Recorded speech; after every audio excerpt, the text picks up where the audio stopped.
गौरव जी, अम्बाला से। गुरुदेव, आपके चरणों में कोटि-कोटि प्रणाम। गुरुदेव, आपके वचनों पर चलने के प्रयासरत रहने की कोशिश करता हूँ। गुरुदेव, जब कोई मुझसे धोखा, झगड़ा इत्यादि कुछ भी करता है तो मैं उस समय चुप हो जाता हूँ और अपनी इष्ट श्री राधा रानी से कहता हूँ कि आप देख लो, जो कि वो देख भी लेती हैं। महाराज जी, प्रश्न ये है कि जब मैं उस धोखा देने वाले या लड़ाई करने वाले के साथ कुछ होता है तो मुझे लगता है कि मेरी श्री जी ने उसे दंड दे दिया है। उसके लिए और मन में एक प्रसन्नता भी आती है कि गुरुदेव ले ले ले इसमें देखो, अवश्य में भोक्तव्यम कृतम कर्म शुभाशुभम।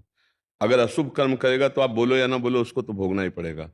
अच्छा कर्म करेगा तो अच्छा भोगना पड़ेगा। अब हमारी थोड़ी कमी है यहाँ कि जो हमारे साथ बुरा करे तो हम श्री जी से ये कहें कि आप इसकी बुद्धि शुद्ध कर दो, इसके अंदर ज्ञान प्रकाशित कर दो। ये जो गंदी बात करता है, जो लड़ाई करता है, इसकी अगर बुद्धि शुद्ध हो जाएगी तो अच्छा आदमी हो जाएगा। उसको दंड मत दो, उसको आप अच्छा बनाने की कोशिश, वो सुखी हो जाए।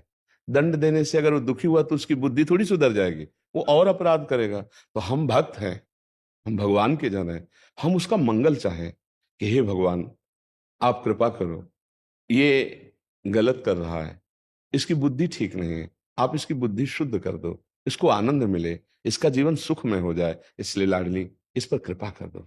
ये तो हुआ हमारा भक्तपना। और भक्ति कर रहे हैं और हमारा कोई बुरा कर रहा है तो भोगोगे, और जब उसे कष्ट मिला तो मुझे अच्छा लग रहा है, ये हमारी कमी है।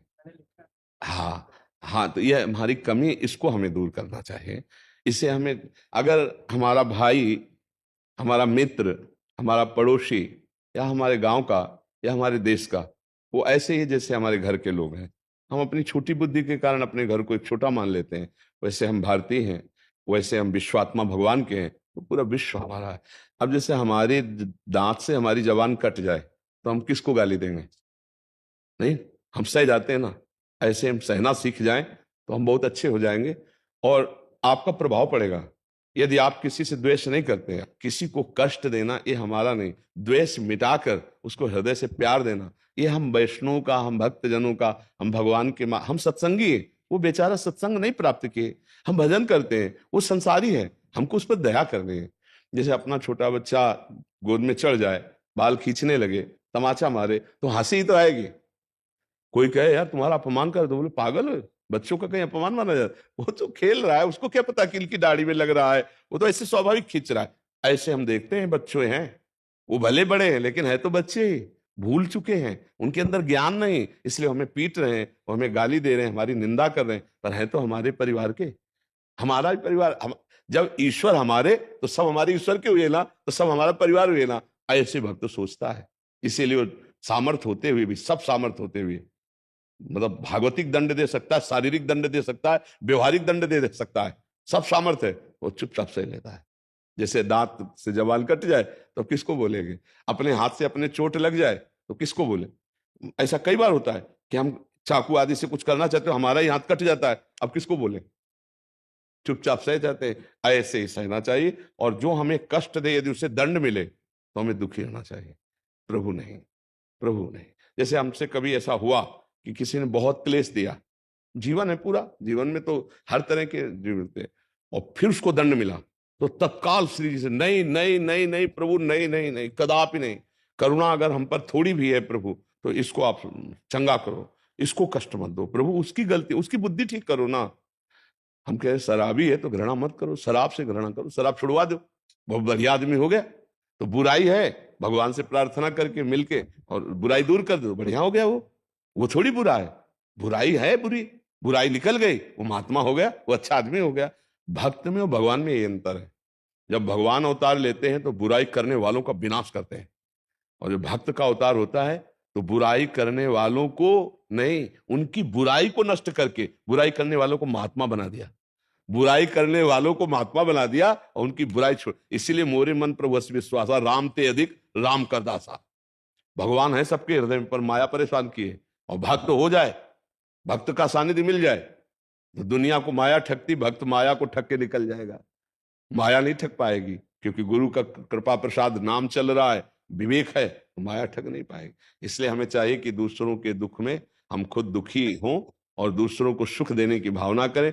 दूसरा जब हमें दुख दे तो ये माने कि हमारे ऊपर श्री जी की बड़ी कृपा है, कोई था प्रारब्ध, उसे इनके द्वारा कटवा रहे, ये तो निमित्त मात्र है, बात तो श्री जी की है। और दंड मिलने पर मुझे सुख हो, ये थोड़ा हमारी कमी है, इसको हमें त्यागना चाहिए। सुख नहीं होता गुरुदेव, हर्ष थोड़ा अच्छा लगता कि है। हाँ भी मेरे प्रभु ने नहीं मेरा ध्यान रखा है। नहीं नहीं नहीं, मेरे प्रभु मेरा ध्यान ये रखे कि उसकी बुद्धि शुद्ध, उसको बिल्कुल दंड ना मिले, ये बात हमें माननी पड़ेगी। हो गया सुधार। हाँ, इससे, क्योंकि बात ये समझो ना, उसके हृदय में भी प्रभु बैठे हैं। सर्वानु हरिवंश महाप्रभु करे, ये क्रूरा अपि पापिनो न च सताम संभाष्य दृश्याश्चे सर्वानुवस्तुतया निरीक्ष परम स्वाराध्य बुद्धिर्म। जो क्रूर हैं, पापी हैं, देखने योग्य नहीं, संतों से संभाषण करने योग्य नहीं, उनमें भी मेरे राधा वल्लभ लाल है, पक्की बात है। हमको उनको देख करके, प्रभु आप ही हो ना, तो हम अपने प्रभु को दंड देने की बात कैसे सोच सकते हैं? ये बहुत ऊंची बात है। तो चलो यहां तक नहीं पहुंच पाए तो इतनी बात है कि हमारे संत का आदेश है, गुरु का आदेश है कि अगर तुम्हें कोई सताए तो सह लो, उसको दुख देने की बात मत सोचो। यदि उसे दुख मिलता है तत्काल तो हमको दुखी हो जाना चाहिए, प्रभु नहीं, इनकी बुद्धि को शुद्ध करो, इसको सुखी तो हम में उसमें अंतर हो गया, क्योंकि हम भक्त हैं और वो एक संसार में रत प्राणी है, तो हमारा कुछ अलग होना चाहिए, नहीं होना चाहिए। यही हमारी महानता है। हम क्षमा बल के द्वारा उसको सुख प्रदान करेंगे और वो दुष्टता के द्वारा हमें दुख प्रदान करेगा। हम सहेंगे पर उसको मुस्कुराने की बात देंगे, तुम हंसो, हम रोए और तुम हंसो और सदैव सुखी रहो, कभी हमारे द्वारा तुम्हें कभी दुख न मिले, हमें जो दंड दिया तुम्हें इसका परिणाम कभी न भोगना पड़े। तभी तो संतों की तरफ जय जयकार होती है, सभी सब सर झुकाते हैं। किस बात के लिए? इसी बात के लिए सर झुकाते हैं कि यार है कुछ भगवान की विशेषता है इनमें। सबको आत्मा कहा जाता है, संतों को महात्मा कहा जाता है। महान आत्मा क्या? वो गाली दे रहा है और वो उसको सुखी करने की बात सोच रहा है, यही महान आत्मा। नहीं तो सब आत्मा तो सब है ही, सब के लिए उनको कहा जाता है महान आत्मा। इसीलिए तो महान आत्मा का मतलब कोई वेश से नहीं है, आचरण से है। वो आचरण आप भी कर सकते हैं, नहीं? हाँ बिल्कुल। और भगवान बल देते हैं, इसका आपको बल दे और इसकी प्रॉफिट होगी। जब एक बार आप सह जाओगे, फिर एकांत में जाओगे तो आपका भजन इतनी जोर से होगा, क्योंकि आप सच्चाई से चल पड़े ना, और आपका हृदय आनंद में डूब जाएगा। यद्यपि उसने दुख दिया, आपने उसके सुख की बात की, तो आपका हृदय आनंद से डूब जाएगा, देख लेना। और अगर आप उसके दुख में हर्षित हो गए तो थोड़ी देर बाद फिर भजन में रुकावट आ गई और जलन पैदा हो जाए, और आपको ये जो लगता है कि भगवान हमारी बात सुनते हैं, हमारी बात तब मानी जाएगी जब इनका मंगल हो। प्रहलाद जी ने क्या कहा प्रभु से? भक्त है ना अपने लोग, प्रभु मुझे परम पद नहीं चाहिए, क्योंकि मैं आपके नाम जप और चरणामृत से माया पर विजय प्राप्त कर लूंगा। मुझे जो जलन है इनकी देखकर है कि ये भूत प्राणी संसार के पंचभूतों में रत, ये सब दुखी हो रहे हैं, नाथ सबको सुखी कर दो। भगवान ने कहा कोई सुखी होना ही नहीं चाहता। बोले नहीं, आप प्रभु सुखी कर दो। तो बोले हम सबको बैकुंठ ले जाए, लिवा लो किसी को। तो पूरे नगर में गए, कोई चलने को तैयार नहीं बैकुंठ, कोई चलने को। भाई बैकुंठ जाने के लिए मरना पड़ेगा, तो शरीर छोड़ो चलो बैकुंठ, कोई तैयार नहीं हुआ। बोले चलो। तो एक सुकरी थी, बिष्ठा खा रही थी, उससे कहा कि चल बैकुंठ, भगवान नारायण हरि नरसिंह रूप में आदेश कर रहे। बोले बैकुंठ में सब मिलेगा कि नहीं? बोले बैकुंठ में कहा? बोले मुझे नहीं जाना। मतलब जो जहां है वो उतने में राजी है, कोई भगवान की तरफ नहीं बढ़ना चाहता। ये तो अहोभाग्य है कि जैसे आप लोग सत्संग में आए हो, आप लोग भजन करना चाहते हो, तभी तो संत संग है। ये भगवान की कृपा है। नहीं, ऐसी माया है कि फिल्म में 3 घंटे समय दे सकते हैं, सत्संग में 1 घंटे भी बैठकर समय नहीं दे सकते। मन चंचल रहेगा। भजन में बैठो, देखो आधा घंटा मन नहीं लगेगा, और सीरियल या कोई वेब सीरीज देखो तो आप 4-6 घंटा देख सकते हो पूरा का पूरा। मन की बहुत दुर्दशा है। आज थोड़ा भी मन भगवान में लग रहा है तो बड़ी कृपा है। देखो मन आपका लग रहा है ना, तभी आप मन की बातें पकड़ पा रहे हो कि ये गलती हो सकती है क्या, ये गलती हो और धीरे धीरे आप साधुता की तरफ बढ़ रहे हो, आपका हृदय महान होता जा रहा है। तो यही हमारे जीवन का लक्ष्य, मानव देव की यही महानता है कि हम इस जन्म में भगवान को प्रसन्न कर ले। भगवान मिल गए तो सब बात बन जाएगी। नहीं, खान पानी तो प्रारब्ध अनुसार चल ही रहा है, भगवान मिल जाए, हम मृत्यु से बच जाए, मृत्यु के भय से बच जाए। शरीर तो छूटेगा ही, आज नहीं तो कल, पर हमको भगवान का अगर साक्षात्कार हो गया तो मृत्यु का भय नहीं रहेगा।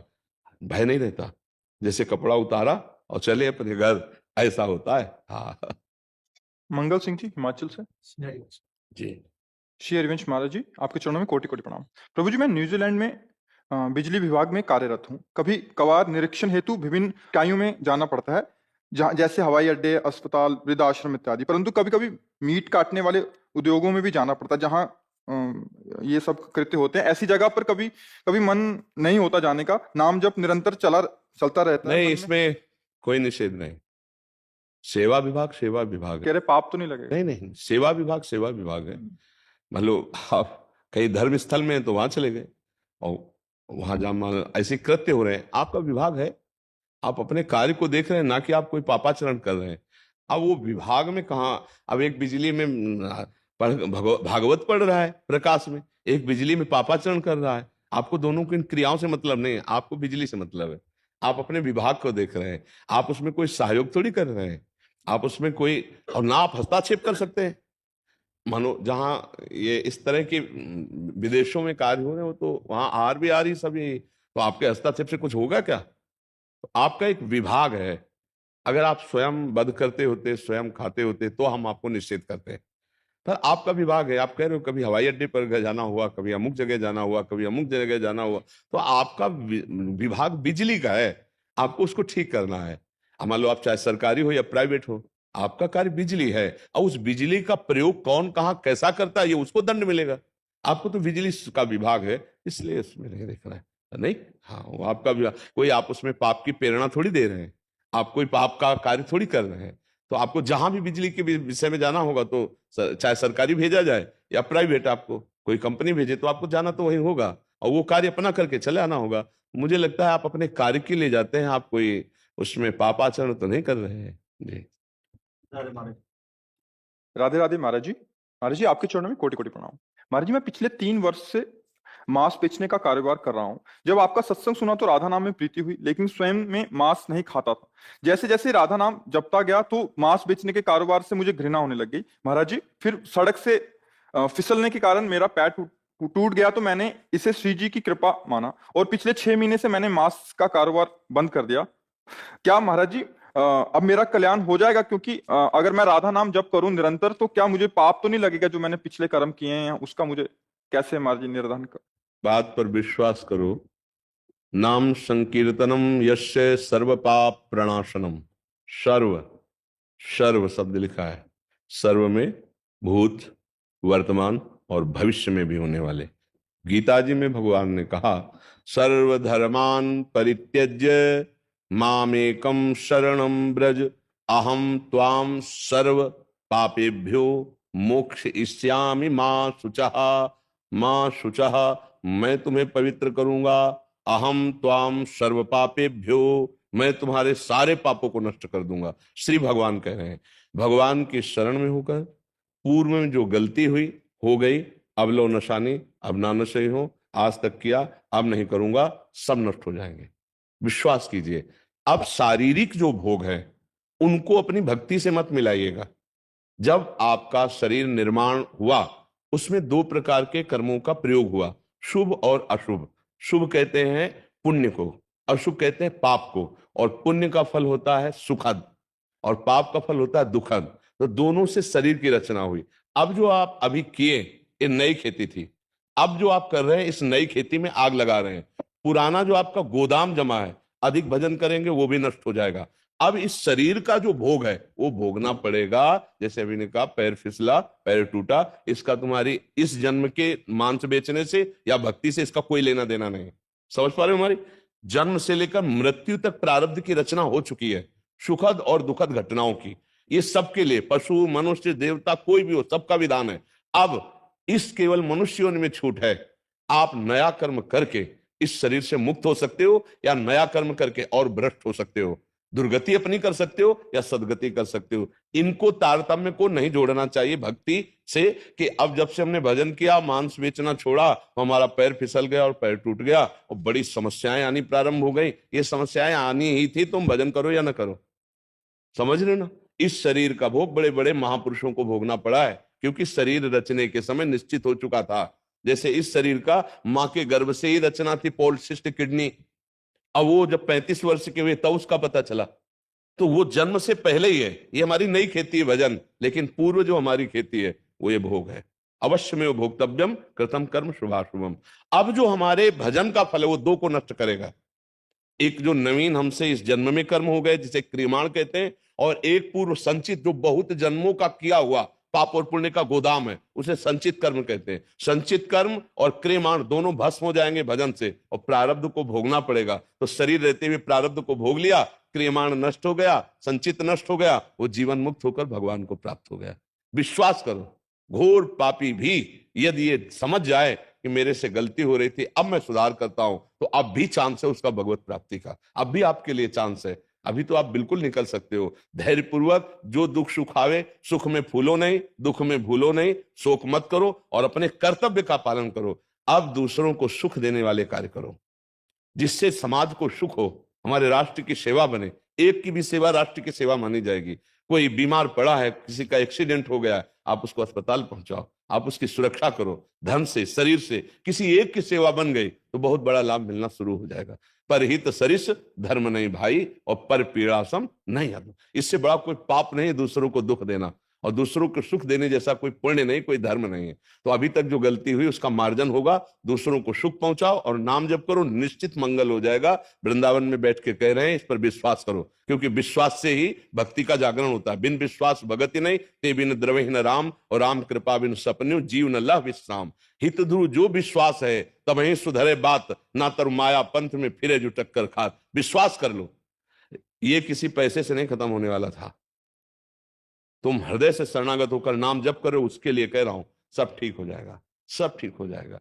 पूरे जीवन वैश्यागमन करके हिंसा करने वाला आदमी अंतिम समय अपने बालक के पुकारने में बोलता है नारायण, तो उसको परम पद मिल जाता है। तुम तो जानबूझकर राधा राधा बोल रहे, तुम्हारा कल्याण नहीं होगा। तुम वृंदावन आ गए हो, संत समागम अमोघस्य, निश्चित कल्याण हो जाएगा। भगवान की कृपा ना होती तो तुम यहां बैठे ना होते हमारे सामने। अब मोहि भा भरोस हनुमंता, बिनु हरि कृपा मिले नहीं संता। भगवान की कृपा से आप धाम आए हो, भगवान की कृपा से आप सामने बैठे हो, तो वो जब कृपा कर दिए तो कर दिए। कैसा है, क्यों है, इसका कोई मतलब नहीं। जंगहा लोहा हो और पारस छू जाए तो सोना बन जाए। जब एक पारसमणि में इतना प्रभाव है, तो भगवान और भगवान की भक्ति का कितना बड़ा प्रभाव है। आप इसकी चिंता मत करें, प्रभु का चिंतन करें, पीछे सब साफ हो जाएगा। कूड़ा करकट जितना हमारा है वो भगवान की कृपा से नष्ट हो जाएगा। नाम संकीर्तनम यस्य सर्व पाप प्रणाशनम, सारे पापों का नाश नाम जपने से, नाम कीर्तन से निश्चित हो जाता है। पर अब ना हो, अब आगे ना हो कोई गलती, ये